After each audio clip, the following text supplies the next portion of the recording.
Ronin atau samurai yang haus darah. Dalam versi kedua ini, orang-orang yang menganggap diri mereka sebagai pembela kaum tertindas dan bahkan mengaku diri sebagai pelindung rakyat. Karena pada masa Jepang era feodal, para kabukimano sering memeras dan membunuh warga yang tidak berdosa.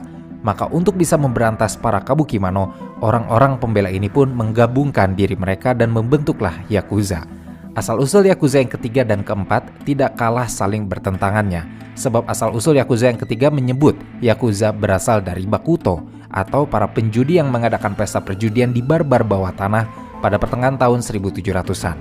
Para penjudi ini menemukan kata Yakuza dalam permainan kartu Hanafuda.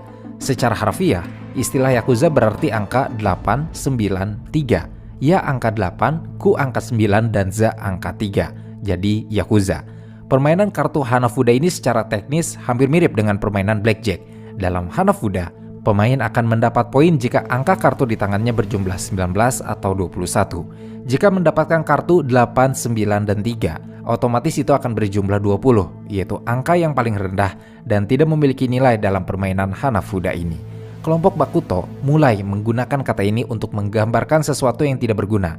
Seiring berjalannya waktu, istilah tersebut mulai digunakan secara luas ketika menggambarkan skala jenis kriminal yang dilakukan orang buangan dan bandit karena semua tindakan itu dianggap tidak berguna. Dan teori keempat menyebutkan Yakuza berasal dari Tekiya atau kelompok pedagang jalanan yang ada di tahun 1800-an. Para Tekiya ini biasanya berlatar belakang anggota tunawisma yang tidak punya uang, pelanggar hukum, semua yang tidak mendapat tempat di budaya hierarki Jepang yang sangat terstruktur mendapat tempat dalam kelompok ini. Dari keempat teori itu sebenarnya bisa dikaitkan dengan asal-muasal sejarah Yakuza.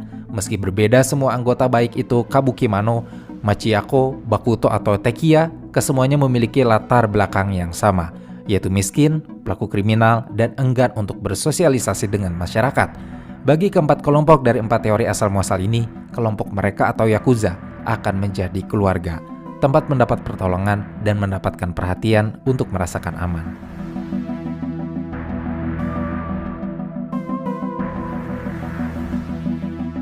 Yakuza mulai mengorganisir diri mereka menjadi keluarga-keluarga seperti mafia Italia dengan seorang ayah baptis di puncak pimpinan dan anggota secara bertahap terintegrasi ke dalam klan. Tetapi yang membedakan Yakuza dari mafia adalah hubungan unik yang mereka tambahkan ke dalam struktur organisasi Yakuza. Hal unik ini dikenal sebagai Oyaban Koban, yaitu sebuah hubungan yang secara terbuka terkait dengan budaya Jepang. Oyaban menjadi orang tua atau sang kepala suku dan Koban adalah anak-anak didik yang bekerja sesuai skema Oyaban. Sebab sebagai Oyaban atau orang tua, Oyaban memberikan nasihat, menawarkan perlindungan serta bantuan